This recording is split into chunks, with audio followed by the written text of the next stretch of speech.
The screen door slammed open like a gunshot in the dead of night, rain lashing in behind it like God's own fury. There I was, tangled up with Mark on the sagging couch in my living room, his stubble rough against my jaw, our breaths hot and desperate after too many stolen months in the shadows. And frozen in the doorway, soaked to the bone, stood Cruz, my nephew, the kid I'd raised summers on this dusty Ohio farm. His face crumpling like he'd just watched his whole world shatter. "What the hell, Uncle Gabe?" Cruz's voice cracked, not with the baritone he'd grown into at 23, but something rawer, younger, like the boy who'd fished with me in the creek behind the barn. Mark bolted upright, yanking his shirt down, mumbling apologies as he grabbed his keys from the coffee table strewn with empty beer bottles and faded Polaroids of better days. The air thickened with the metallic tang of rain and regret, and I couldn't move, couldn't breathe, because in that split second, every lie I'd buried under layers of flannel and farm work clawed its way to the surface. Mark was gone before I could even form words, his truck tires spinning gravel out on the county road, taillights swallowed by the storm.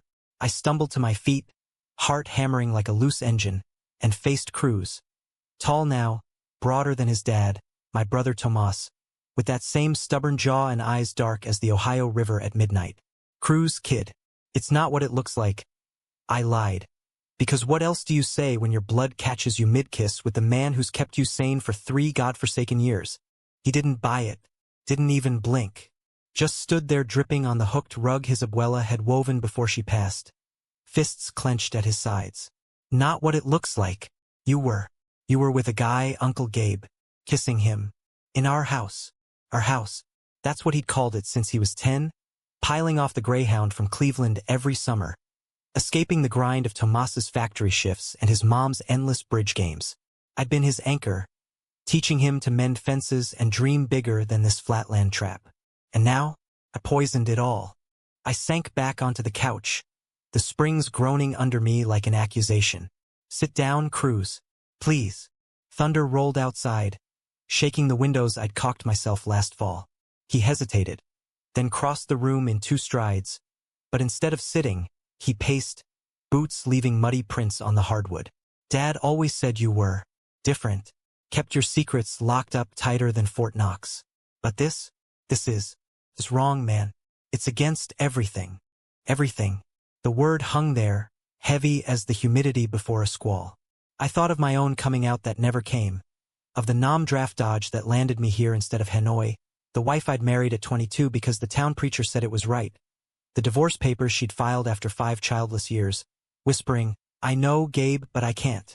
I'd built this life on the bones of denial, fixing tractors at the co-op by day, nursing a Schlitz by night, and stealing weekends with Mark in motels off I-71, where no one knew my name. "Wrong," I echoed, my voice steadier than I felt. "Or just not what you expected from the uncle who taught you to throw a curveball?" Cruz stopped pacing, turned to me with eyes blazing. Not just shock now, but something deeper, wounded. "Expected? I came here to tell you about me, Uncle Gabe, to finally spill it because you're the only one who'd get it. And I walk in on this circus." The rain eased to a patter, and in that hush, he dropped like a stone onto the armchair across from me. The one with the duct-taped arm his dad had laughed off as good enough. Cruz ran a hand through his wet curls, the ones that made him look like a young Che Guevara in a flannel more threadbare than mine. "I'm gay, okay? Have been since high school. Hid it from Dad, from everyone. Thought you'd, hell, I don't know, understand. But seeing you like that, with him, it hit me like a freight train. Gay." My nephew, brash, baseball star Cruz, the one who'd charmed his way through community college on a partial ride, was gay. The word echoed in my skull, a lifeline I'd never thrown myself. I leaned forward, elbows on knees, searching his face for the boy who'd once cried when we put down old Bess the collie. "Cruz, Jesus, kid, why didn't you say something sooner? I've been carrying this alone for 45 years. He laughed, bitter and sharp, like biting into a green apple. "Alone? You had him. Mark, right? The guy who just peeled out like a felon. Me? I got nobody. Dad'd disown me faster than you can say, blue-collar Baptist. Mom'd pray over me till I drowned in holy water." His voice broke on the last word, and that's when I saw it. The tremor in his shoulders, the way his fingers twisted the hem of his soaked hoodie. This wasn't just about me anymore. It was us, two fools in a farmhouse, staring down the barrel of the same loaded gun. We talked till dawn, words tumbling out like floodwater. I told him about the first time, a fumbling crush on my bunkmate in basic training, the fear that choked it dead. About Mark. Steady Mark, with his laugh like gravel under tires and hands that knew how to hold without breaking. How we'd met at a dive bar in Columbus, two strangers nursing whiskeys and wounds, and how 3 years later, it still felt like sneaking candy from the county fair. Cruz spilled his own ghosts. The locker room taunts that turned his stomach, the girl he'd dated senior year just to fit the script, the grinder hookups in Cleveland alleys that left him emptier than before. By sunrise, the storm had cleared, leaving the fields steaming like a fresh pot of Folgers. We sat on the porch steps, mugs of coffee going cold between us, watching mist rise off the corn. "What now?" Cruz asked, voice small. I clapped a hand on his knee, brotherly, not loverly, and said, "We fight for it. Together."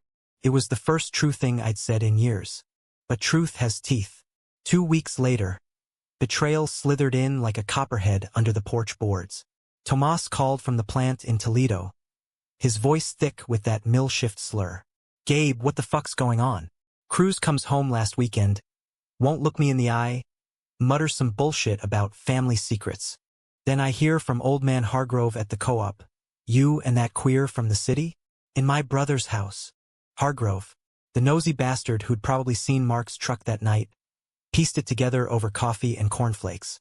Word spread in this town faster than blue mold on rye. My gut twisted.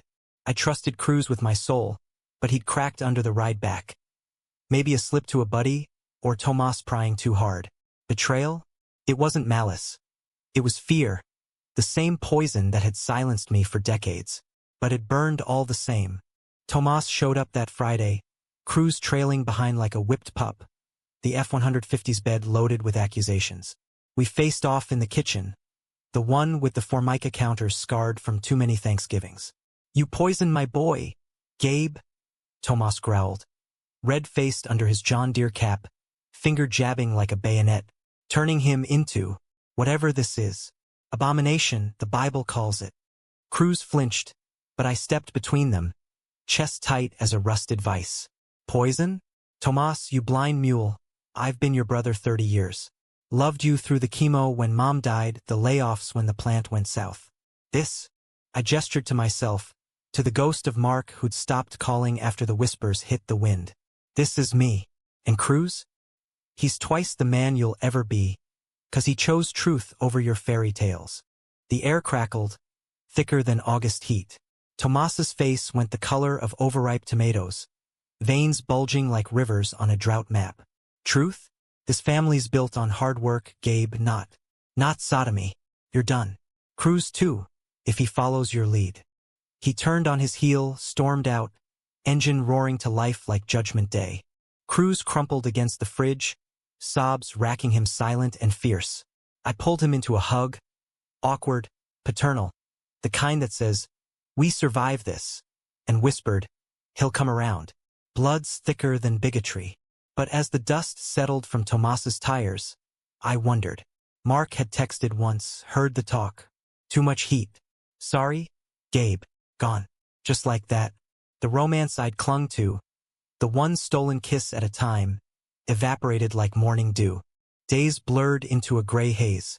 Cruz crashed on the couch, job hunting apps open on his phone. Me back at the co-op dodging stares like stray bullets. We cooked spaghetti from a can, watched Reds games on the fuzzy antenna TV, shared silences heavy with what-ifs. One night, as cicadas screamed outside, Cruz looked up from his sketchpad. Turns out he drew fierce lines of cityscapes he'd never see, and said, "You know, Uncle Gabe, that night, when I caught you, it saved me." Saved him?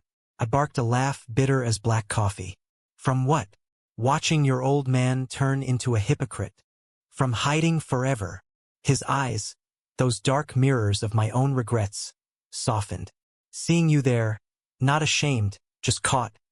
It hit me. I could do that. Live it. Even if it costs everything. He paused, pencil hovering.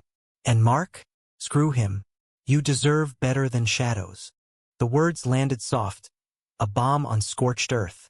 We didn't talk romance after that. Not Mark's ghost, not the what could best, but something shifted. Cruz landed a gig at a Toledo graphic shop, commuting with me in the dawn light, blasting Springsteen till the cab shook. Tomas thawed slow, a grunt over burgers at the diner turning to a stiff, "Miss you, bro," on the porch one harvest moon. No apologies but presence, that's American grit, isn't it? Swallowing pride with your pie.